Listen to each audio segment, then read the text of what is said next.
All right, I should be recording. And we're also going to take a group photo. Marianne's going to do the honors at some point and take a group photo. So we got a lot going on here, got a lot going on. So let's just hop into this, hop right in so I can introduce the group. Bear with me a minute. Let me minimize, actually. Okay, great. All right. So, and I'm probably going to have people wave because I don't know when it's going to show up on who's panel if I say who's first, second, third, and fourth. But I'm going to, since I can see Dana first, I'm going to introduce to the group, everyone, Dana Lopez.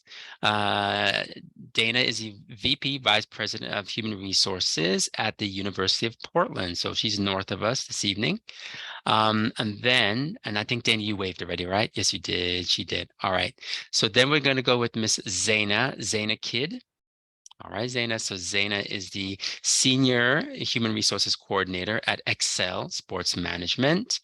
And then above her, he's above her when I'm looking, is Oscar Gonzalez.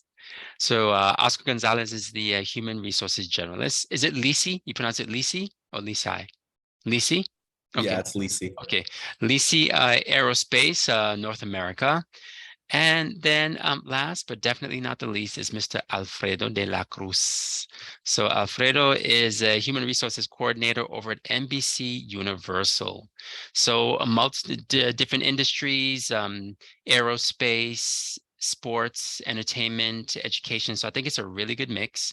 So I'm just going to go around and just start it off opening up with the question, but please, like I said, feel free to jump in. This is not about me talking all the time. I'm sure, people don't want to hear me, talk all the time. But before I even ask our panelists a question, let me throw out a question to the students who are here. How many of you are considering HR as a possible career path? You can just either wave or put a thumbs up or something, or say something. Okay, couple, okay. Okay, good. Thumbs up. Okay, good, very good. All right. So you've definitely come to the right place. All right. So let me do this. I'm going to start off with some questions. Let me move this over to the side. Bear with me 1 minute. All right. I'm going to close this. I'm navigating a lot over here, All right. So what I want to do is I'm going to start with like Zana. And with Zana, I think what I want to do is sort of ask your roles. What's your job function of your role? So Zana, working at Excel, your role Mm-hmm. as a senior Mm-hmm. HR coordinator, what does that job function entail? Ooh, a lot. So we handle, or I guess in my role specifically, I handle a little bit of everything. We are a small company. We just made it up to about 250 employees. I've been with Excel for like 6 years now and started off in our marketing department and then made a transition into HR. So I actually started at Excel before we had an HR department. So you can understand kind of what we're working with, but I oversee recruiting, employee onboarding, and retention along with our DEI initiatives. I oversee our associates internship program, oversee some office management as well, along with compliance, training, and goal setting as well. So That's a lot. it's a little bit of everything. Yeah, that's a lot. I think we function more as generalists in our roles. But yeah, a little bit of everything I touch. Okay. All right. Thank you for sharing. Thank you. Uh-huh. And speaking of generalists, Mr. Gonzalez, as a human resources generalist at Lisi Aerospace, what does that entail? Hi, everyone. So I want to say, I like to tell people that I do from cradle to grave and every little thing in between there, right? We start off, on a high level. It's a strategic meeting with the directors and managers on their needs, right, for the upcoming month or cycle or whatever we're at, and seeing if the head count's there, right? If it's not, we need a hire, right? And what that's going to look like. So then we, job descriptions, putting it online, screening candidates, aligning them with the hiring managers, and getting all that going. So that's one aspect of it, right? And then on the way other side of it, there's the termination of the employee, whether voluntary or involuntary, right? We love retirements, right? They've been with us 35 years and we're looking to refill the position. So we really, I try to go towards that strategy, looking at it like that, but there's always those investigations, right? Or those leave of absences that have been, we like to extend here. That's kind of our past practice. So we'll extend up to a year, 2 years, even 3 years, some employees, depending on the operators. So there's a lot of different little facets, a lot of different areas you can go to, but we pretty much touch on everything. Okay. All right. Thank you for sharing. And Dana is Vice President of HR at a University of Portland. What does that all entail? Thank you, Andre. That laugh said it all right there. So, yeah. Well, I think it incorporates a lot of what both Zana and Oscar, and I'm sure Alfredo will share. Being head of a division of human resources covers everything from, like you said earlier, Oscar, cradle to grave. I like to look at it as the life cycle of an employee and really touching, inspiring, helping to grow, nurture an employee every which way as they continue to grow within that, for us in the institution, for many, that actual organization. I currently have a team of 6 people, and we have over 1,000 employees, full-time as well as part-time. And this includes faculty and staff that serve the institution. And then over 3,000 students. So just depending on what the latest fire is, we're focused in helping and ready to assist because, again, we're working with human beings. So I think that says it all in terms of human resources and being able to assist and serve where needed. Never a dull moment, lots of long hours, but I've been in the business for over 20 years. Andre, now I'm aging myself and I absolutely love it. Okay, nice, nice. And Alfredo, so as a HR coordinator at NBC Universal, what does that job function entail? Yeah, thank you, Andre. Yeah, so I mean, like how everyone else has said, it's like basically like the employee life cycle. So I'm responsible for like the onboarding of the candidates. I get them in our system, like get their SAP. The system we use is called SAP. That's the system that we use to manage like the employee transactions, everything like that. So I get them, provision them their security access. We got to figure out like who do we want to like make sure they have the right access. So you don't want them to have too much access, too little access to make sure they have the right systems. I do promotions. So whether that's, in like a promotion from like a coordinator to generalist or, manager or senior manager, handling those. Like also we were saying, then we do terminations, we do retirements. We had like a big program called Bureau. So it was like a voluntary early retirement program. So that just wrapped up a few weeks ago. So that was a big push for us. Leave of absences are another big one. So staying on top of those, making sure, are they on FMLA? Are they on our like primary caregiver leave? Staying on top of that and make sure, being like detail oriented and, make sure you're transitioning them at the right time. And then everything else in between. So like retention agreements, accommodations, everything like that. So just a little bit of everything in between. And I would say like my team is a little bit different than like the traditional like HR team in the sense that we're called HR for HR. So our clients are other HR people. So basically we're not like business facing, whereas we support like the HR people in like news or at the theme park. So we support the HR people. Those are our clients. And then obviously our clients have, their like front of line employees.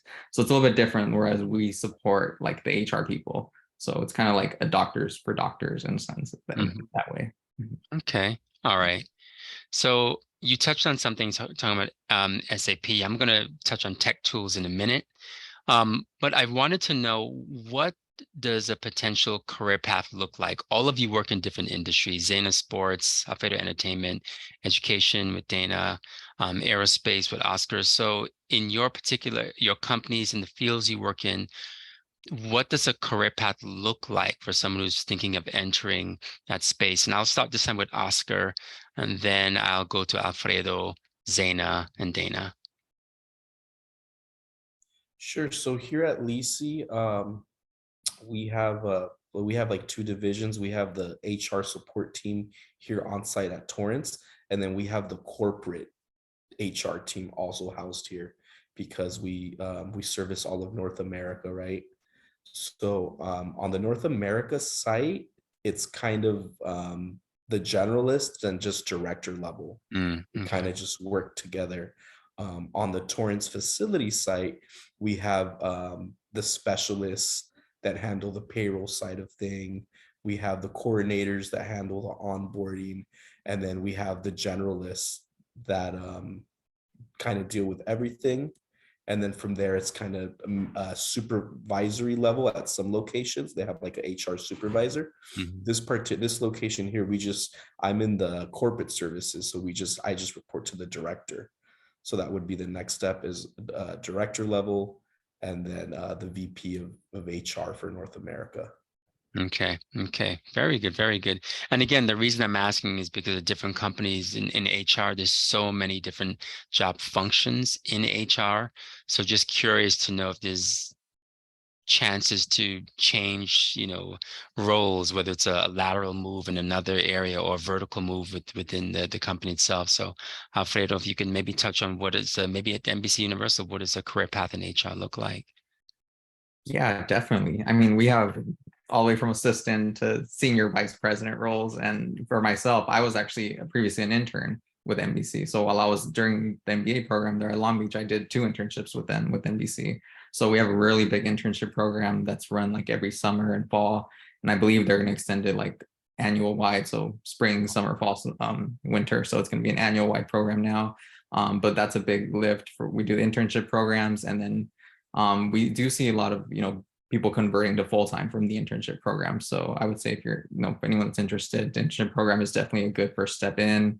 In terms of, I know you mentioned, like growing within the company, that's very big with us. We're like, no one is like offended. Like if you go apply to like another team or, you join another function, like that's very, very common. On my team, so it's me, we have a generalist, a senior manager, director, and our VP.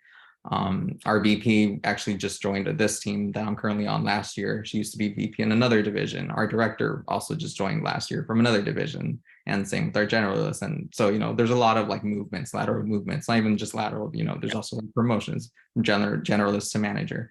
So especially here, they definitely encourage you to like branch out, especially if you're interested in, just another side of the business. They definitely want to retain you, even if it's not necessarily with the same team. So there's definitely plenty of areas of growth and opportunity here. Okay. All right. And thank you. Appreciate it. And Zaina, I know you mentioned that you started in marketing. I did. So I did. No, go ahead. I'm sorry. Go ahead. Yeah. So yeah, I transitioned from our marketing department into our HR department.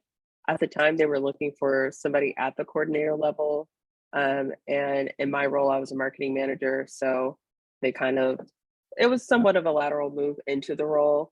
And obviously, I feel like my experience with my MBA program allowed me to get that opportunity. I think also because of the value that I was adding to the team as being someone that honestly is like the most senior as it relates to years working at the company on the team. Our team is very small. It's myself, we have a director, and then a talent recruiter manager, and then our senior VP of HR in our group. And all of those folks, with the exception of the director, started like a year ago. So a very new team. They're understanding and learning the team differently. I think everybody within our team has had different careers before getting into HR. So I think that's kind of what makes this a little bit different and unique in that way, that nobody had a straight track into HR and stayed there their whole time. So we all bring various experiences into the role, which is super helpful because the company is growing and we're changing, every year, every quarter we're changing. So it's good just to have a team that's like nimble and thinking about things differently. Thank you. Thank you. And you mentioned in regards to, people coming into HR and staying there for a while. So I'm going to go over to Dana. So Dana, I know you said you've been in this industry for 20 something years now, vice president of HR at University of Portland. So what does a career path look like? And especially for someone who wants to move up into maybe management within HR. Yeah, so similar to what Zana just described, my career path personally actually started out in banking and somehow segued over to education, found my love for working with people, and started off as an HR assistant, worked my way up to a professional development trainer, and then continued to move into a generalist role, and then into an assistant director role, to an associate director, director, senior director, vice president. So it's, when I say 20 years, it's 20 years that have progressively increased in terms of experience and changing companies, changing organizations to gain more in terms of salary as well as responsibility, and doing that kind of negotiation for myself. But specifically here at the University of Portland, like with lots of other employers, when you're in a management role, you do have the ability to create a different structure.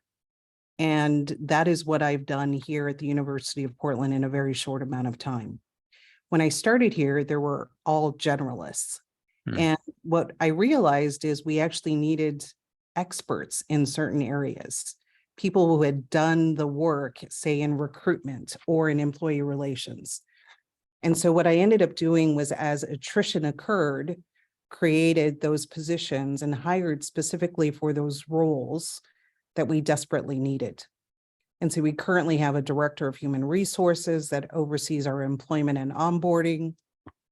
We're actually searching for anyone looking for a job, a recruitment and retention person. And we're expanding. And so we're looking at those key areas of human resources and looking again for those specialists. So like I said earlier, coordinator, assistant coordinator, generalists, that's usually the life cycle. I love that, Alfredo, that you serve HR professionals, but the life cycle of HR jobs. And again, the highest being either a chief, a vice president, or senior VP. Thank you. Thank you. So let me touch on education. Zana mentioned her MBA background.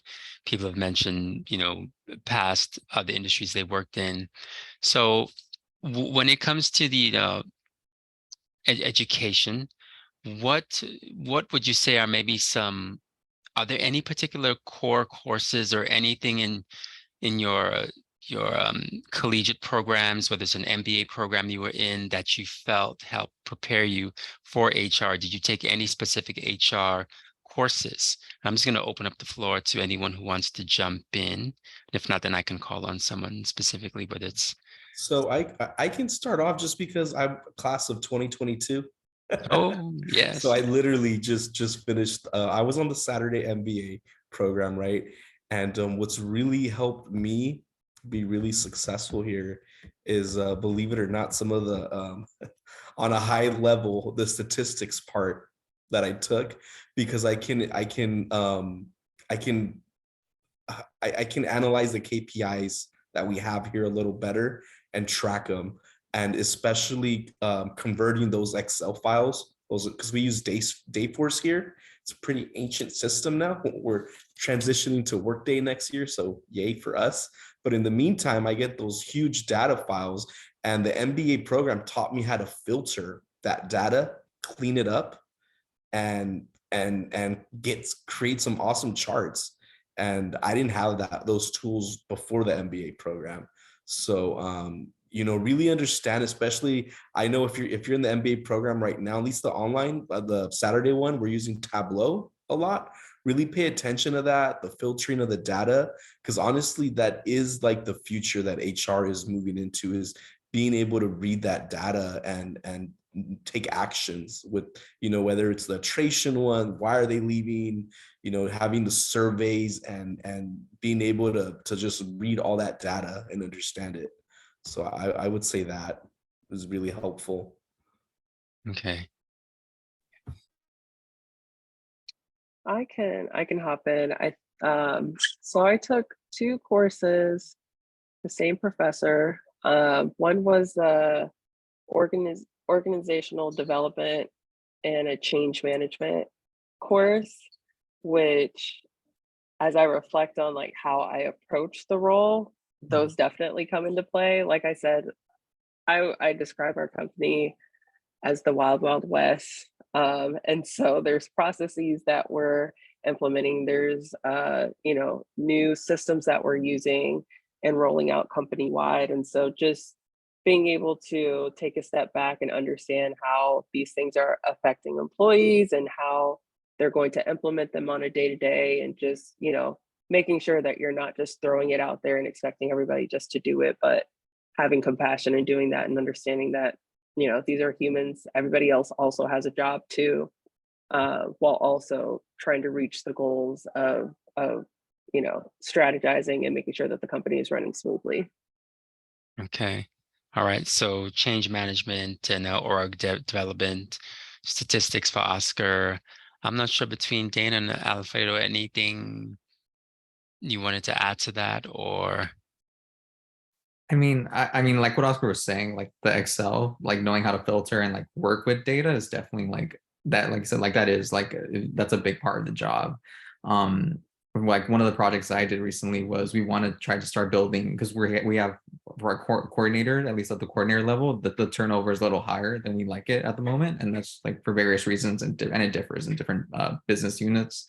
But just in general, we kind of want to try to like understand like what's going on there at the coordinator level, and like look at the successful coordinators. So we kind of built like these profiles. So like what makes a successful coordinator, and looking at that data. So one of the things that I did is I did like it was like an 8-year look back, and we use SAP. That's the system we use. So I did like an 8-year look back. I looked at everyone who's like still in the role currently, basically. So we kind of like mapped them out. So like how long were they in the coordinator role before they moved to a generalist role? Or, did they have prior internship experience? So what was their background? What was their highest level of education? So kind of like, and then so kind of like pulling all of that data in. And I use like LinkedIn for some of that, for like the more qualitative stuff, like their education and stuff like that, and their experience. But a lot of it we use for like, especially like the internal movements, we use like our internal data. So knowing how to filter that and cut that down, and then obviously not just cutting it down, but then like understanding it, like what does it actually mean, and being able to present it and move forward with it and actually take action on it. So definitely like knowing just Excel, or pivot tables, or stats actually does come in handy. Strategy. So all of those courses, or anything in that sense, it definitely is a big help. Okay. And I think just to add to the conversation, and what Zana said earlier, change management and organizational development courses are critical, especially given the current continued great resignation. Folks are looking at jobs in different ways, and employers have to learn to be a bit more nimble and flexible and responsive to the changing needs, not just of the company or the organization, but it's also for the employees that are coming and applying for work. They're looking for different things. And if we're not continuing to evolve and be relevant, things happen with those organizations. They're no longer in existence, or they're struggling. And so again, this is where change management and organizational development, as well as looking at the data, those are all things that are going to be continued key factors in the human resources arena. Okay. And all of you are definitely touching on technology as well. And that's something I think it's a good way to segue into it. Thank you again for sharing the educational component of it and what you studied and how you felt it benefited you. And again, like I was saying, you touched on the tech part of it. I know it's like 6 o'clock already. I'm being mindful of the time. There's a couple of questions that more I want to ask. And I actually want to, before I do this, is there any questions from students? Anyone would like to jump in with a question? I have one that I want to ask when it comes to tech. So why don't I ask that? And if anybody has a question on the student side, please jump in after me. So, okay, this question I'm going to ask is, how important, one of the big courses that we see being introduced at the university level now is HRIS, so Human Resources Information Systems. Now, sometimes people who step into HR, they might be very sociable, communicative people who may not be as tech savvy. But the way HR is moving nowadays, how important is it to know things like you mentioned, Excel, Tableau, SAP, Workday, Workforce Management, PeopleSoft? Dave, I haven't heard of that one before, but the others I've mentioned, how important is it to know some type of an information systems application for HR? And I'm just going to leave that open for anyone who wants to jump in. You can go ahead, Alfredo. I can jump in. Yeah, I mean, it's very important. Like I use it like 7 out of the 8 hours that I work. It's like it's where I do like all the transactions from hiring, promotions, terminations in SAP. It's where we pull reports from. So, you know, knowing how to, you know, you pull that information, and it's not necessarily that it's hard. It's just like knowing where to go and like how the system works and stuff like that. So we have the backend system that everyone knows is SAP. So that's kind of like that's like, we call that the back end. That's like where all of the employee information is. And then where we like transact and actually do these actions on the employee's record, we built like a front facing system called My HR. And that's like a little more like intuitive, user friendly. So it's not necessarily that it's hard, but it's like also knowing like where to go and like what to do for, in like certain transactions and stuff like that. And then we have different platforms for like our recruiting for like a job, our ATS system, the job recruiting process platform that we use. It's called Smart Recruiters, and that's the main platform for like our recruiters. That's where we post job descriptions, where I post the job descriptions and stuff like that. So that's called Smart Recruiter. That's another system that we just implemented last year.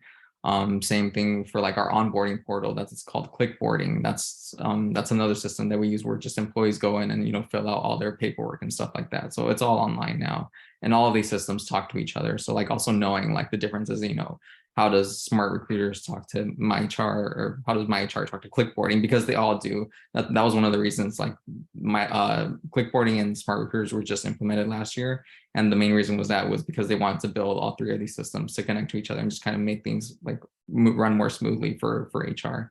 So just knowing how those systems work and knowing where to go for each of those systems is, I think, very important. And I'm sure it'll be more important just as time goes by. Thank you. To add on a little bit about what Alfredo says, based on my experience, because I graduated in 2020, I was also with the Saturday MBA in 2018. So one thing that it was really important is understanding the back end on what's happening behind the scene. And we took some classes where about statistic, and it was information, like kind of was an IT as well. So it's really important to understand when it comes to the point where 2 platforms need to talk to each other, and how does that work, and what kind of a data gets collected. And mainly for the higher management level, when they want to migrate from one platform to another platform. So you'll be dealing with a lot of technical people behind the scene that is going to help to develop and customize your data, whether you're generating, let's say for the EEO report or affirmative action report or any kind of report you want to generate, which is very important for the higher level manager. So some of those platforms are not totally designed and compliant with the state. So we stand in California, we have a lot of compliances, and the people that are designing those kind of platform, they cannot basically come up with the default for all the states. So you have to have enough knowledge to understand what kind of data gets stored and how that data can be transferred over to the employees, and how those platforms can talk to each other between the applicant tracking system, the HR system, payroll system. They all got to be synchronized, and it's really nice to have the great information about what is going on behind the scene, as what Alfredo mentioned, and how this going to play out in whether it's the IT, or whether it's a statistic, or whether as because what you see in the front, that's not how it works, in the backlog. The backlog is really important. It's kind of like they have to program things, and it's very important to understand how does that work and how that can be related to what you're really expecting to see in the front for your employees. Okay. Thank you. Thank you. And I think I saw some others open their microphone and wanted to ask a question. Stebby? Yeah. Hi, everyone. Thank you for taking the time and speak with us. I have a couple questions, and I would like to start with the groups that are a generalist and coordinators. What is your recommendation? I guess what I'm trying to say is how did you get your opportunity to break into HR? Because it's a very competitive but very sensitive department to break into, and I find it sometimes discouraging. And I just need a little bit of a lifting to see what word of wisdom do you guys have for someone that's trying to break into and doesn't have any experience in HR? I can start because that's kind of the position that I was in. So for full context, full background, in 2022, I had a baby, and my previous role required a lot of travel, a lot of time spent with clients. And I just knew that at this point in time in my life, that what that work required, I was not going to be able to give. So I did look for a transition. And so my conversation honestly started with our head of HR, just speaking with her about, what could we do? What does a transition look like? What roles are available, and kind of just talking more in a general sense about a lateral move. And then once I saw that the HR role was open and posted, I asked about it and had a couple more conversations with the team. And obviously because I had worked at Excel, I knew the team, I knew the folks that worked there. I know the clientele already. They're all my coworkers and employees. And so I think, once I kind of made the case that it was a good sense for me to join the team and a good value for myself and a good value for the team, I think it was easy to make that case to transition into HR. And so I think just kind of advocating for yourself and starting with where you're at, I think is a good place to start, because all they can tell you is no, and then you just knock on the next door. But that was my approach to it. Okay, thank you.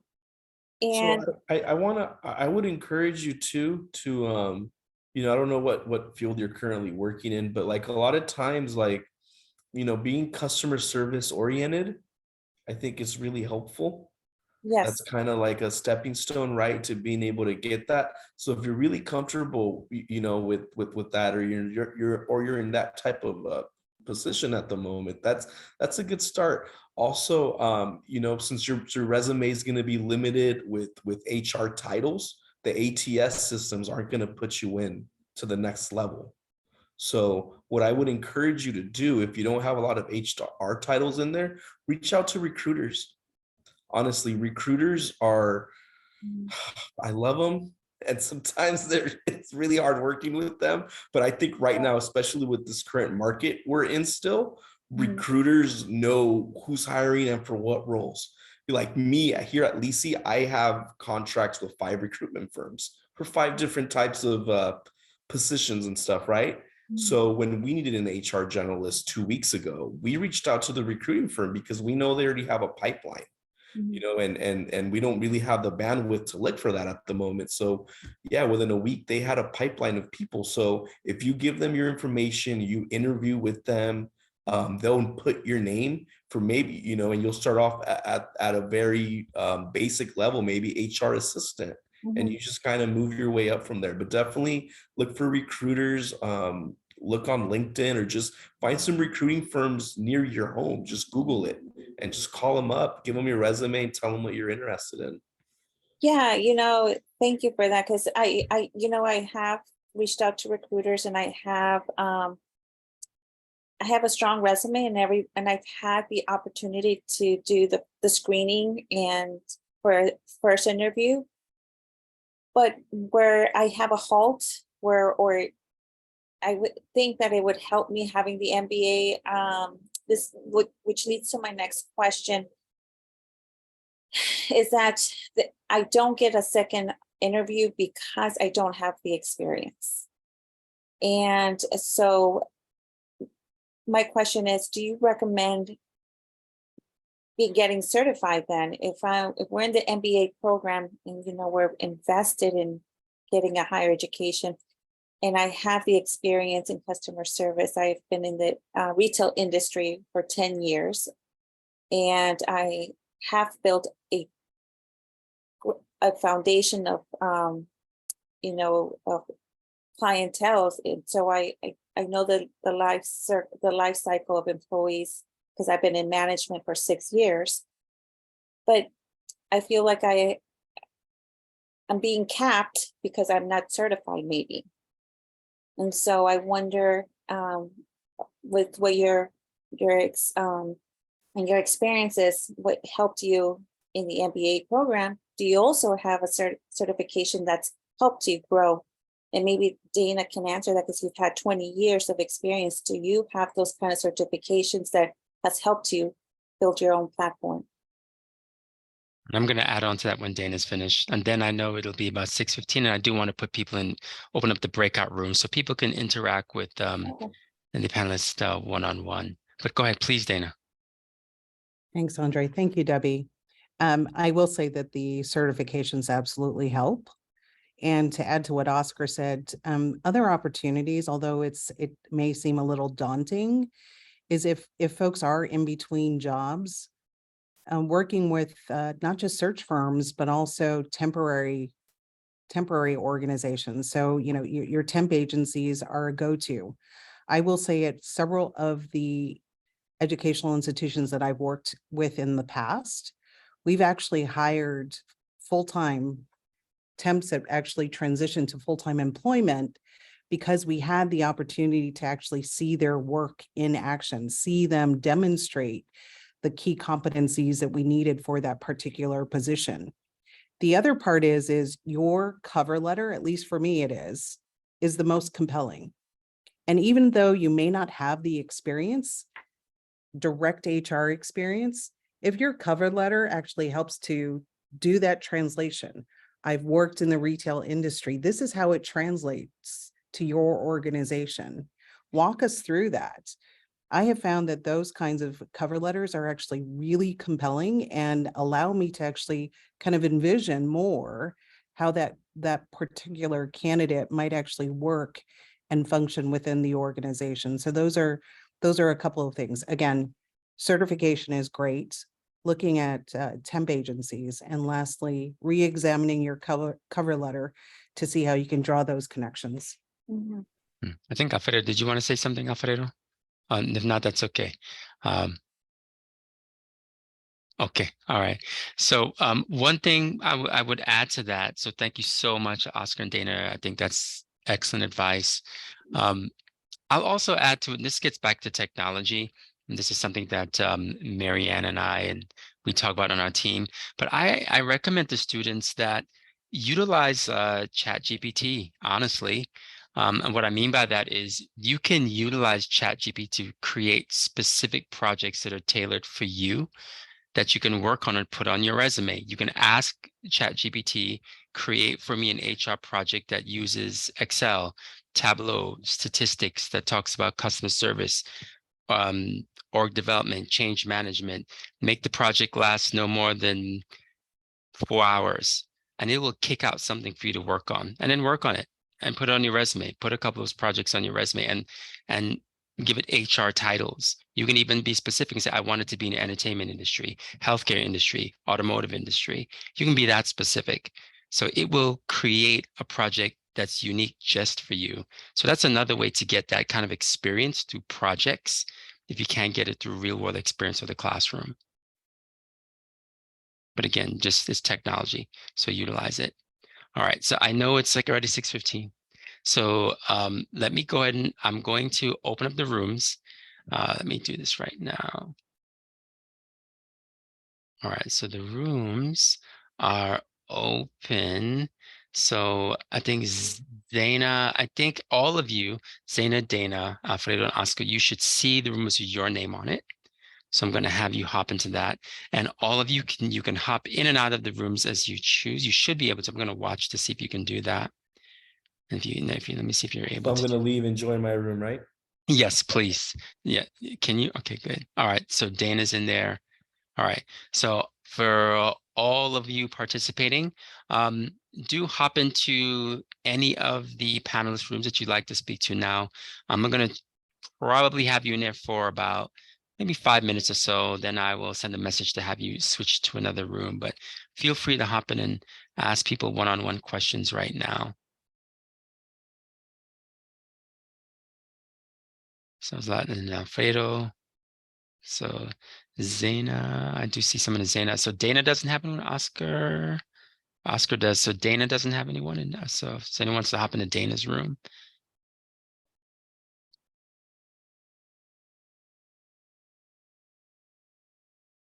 All right. So America, let me see. All right. And okay. So I think everyone is everyone's there. So All right, BK. yeah, hey, how you doing, man?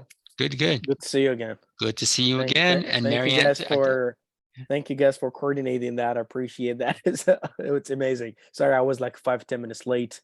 that's So okay, that's okay. I was in other meetings. So Actually, give me 1 second. I'm going to stop this recording real quick because I think at this part I can stop this recording. okay.